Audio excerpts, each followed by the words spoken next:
Hey YouTubers, welcome to my channel Andrea René Abroad, where I talk about Peace Corps, travel, and working abroad. I'm a returned Peace Corps volunteer who served in Nicaragua from August of 2016 to April of 2018. I'm now living and working in Melbourne, Australia as an au pair for a family with 3 young children. I have now been here for almost 3 months, and so I thought I would make a video today about 5 qualities that make for a good au pair. This morning my host mom and I actually sat down and created a list of 5 traits together because I am by no means the perfect au pair. I think every au pair has their strengths and weaknesses, but there are definitely 5 key qualities that make for a good au pair. The first quality that we came up with together is maturity. Remember that you are a role model for the children you are taking care of. They will be looking to you for cues and behavioral cues to see how you're acting, and they will be very, very likely to imitate you because that's just what children do, right? So you need to be setting an example for them. Now, with maturity comes social media, texting, using your phone in front of the children. I would say it's okay to use your phone in front of the children every so often, but you definitely should not have your phone out all the time when you're with the kids. For those of you who follow me on Instagram, you know that I do like to post the occasional story on my Instagram stories, but there are definitely days that I go without posting any stories at all because I want to focus all my attention on the kids and not have my attention divided so much. With maturity also comes organization and keeping a clean space and looking after your stuff. So you definitely want to respect the space where you are living and respect your host family by helping to clean up after yourself at meals, doing your own laundry, and keeping your general space clean so that it is not a burden for the family, especially if you happen to be au pairing for a family who really does like to keep the house very tidy. Another trait that makes for a great au pair is confidence. Now, this is a tricky one because a lot of times au pairs are quite young and from a country that does not speak the same language as their host family. I kind of lucked out in that sense. I'm able to communicate in my first language with my host family, but that's not the case for everyone. So particularly if you are communicating in your second language with your host family, you need to work on your confidence so that they know that you can stand up for yourself. Now, let me give you an example of where this would become very important. We've all heard au pair horror stories, and I've definitely heard examples of au pairs who are scheduled to work 30 hours a week, and then their host family continuously comes home late, and then they end up working way more hours than they are supposed to, and then they're not compensated for those hours. I would say when you are a new au pair, you need to be very protective of your hours. If you are scheduled to work 30 hours a week, you need to make sure that you are only working 30 hours a week.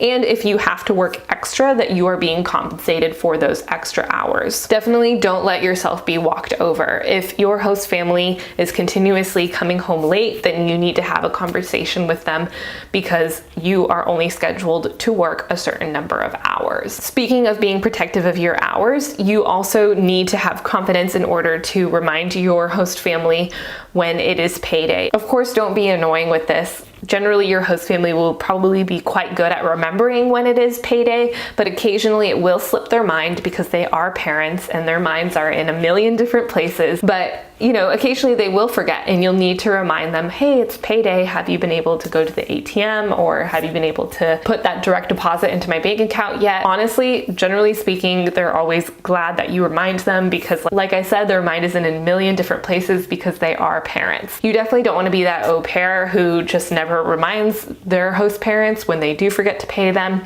and then a few days go by and then you finally do remind your host's parents, and then they're like, didn't I pay you? And the host family doesn't remember because you don't want to be accused of being untrustworthy. Another trait that makes for a great au pair is taking initiative. This is a huge one when it comes to safety for the children and also just behavior. If you see the kids doing something that they shouldn't be doing, you need to speak up. If you see the kids doing something that is unsafe, then you absolutely need to speak up. And again, I think this goes kind of hand in hand with confidence. You need to do that confidently. You need to take initiative and be confident about what you're saying to the children. With initiative comes housework. This was one that I was talking with my host mom about in particular. She says that she really appreciates when an au pair kind of looks around the house and takes note of what different chores need to be done. So obviously you'll be dedicating a lot of your time to just playing with the children, but you know, when the child is napping, you should not just take out your phone. You should be looking around the house.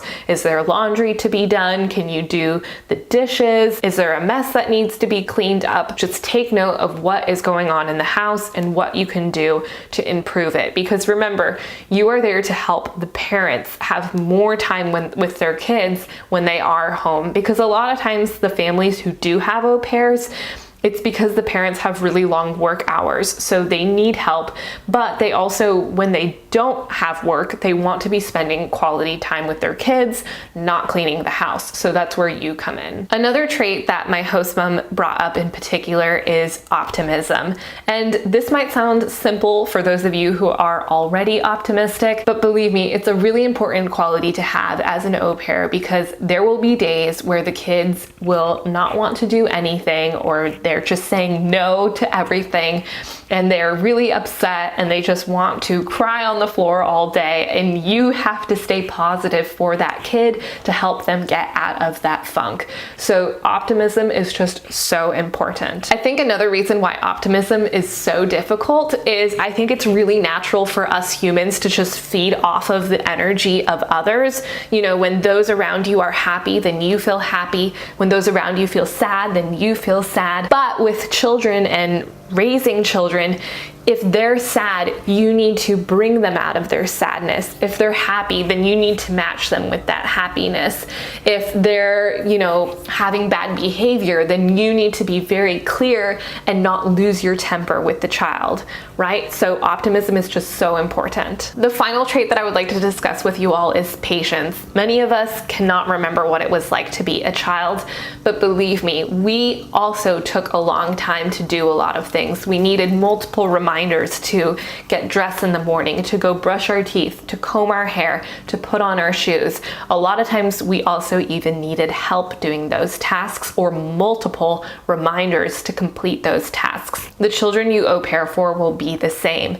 And I really encourage you to allow them to do those things no matter how long it takes them to do them, because they do need to learn how to be self-sufficient. So I know it can be really easy as the adult to just say, here, give me your shoes, I'll put them on for you, or just grab the little baby and put them somewhere, or the toddler and put them somewhere, rather than asking them to do it themselves, to clean up after themselves. For example, one of the children that I take care of, she's only 2 years old, and even though she doesn't speak very much, her understanding is extremely high. And even though she has such tiny little legs, I always ask her, you know, put your laundry in the laundry hamper. Go get your shoes. Pick out your socks. She hardly even speaks yet, but she's able to complete these tasks if I ask her to do them, and she does them without a fuss. So why wouldn't I allow her to do them? And I think it's really easy, you know, for some people to just be like, let me do that for you. But you know, you're helping these children grow, so you need to teach them autonomy and independence. Having patience as an au pair is just so important. If you are a current or former au pair and you think that there are other traits that make for an excellent au pair, please add them below. I would love to hear from you all if you have any thoughts on what other traits are good for creating a good au pair. And if you have any questions, also feel free to comment below. I hope that this video was helpful to you prospective au pairs. If you're currently thinking about becoming an au pair, I would love for you to check out my other videos, as well as follow me on Instagram, check out my blog and Facebook. I'll see you all next week.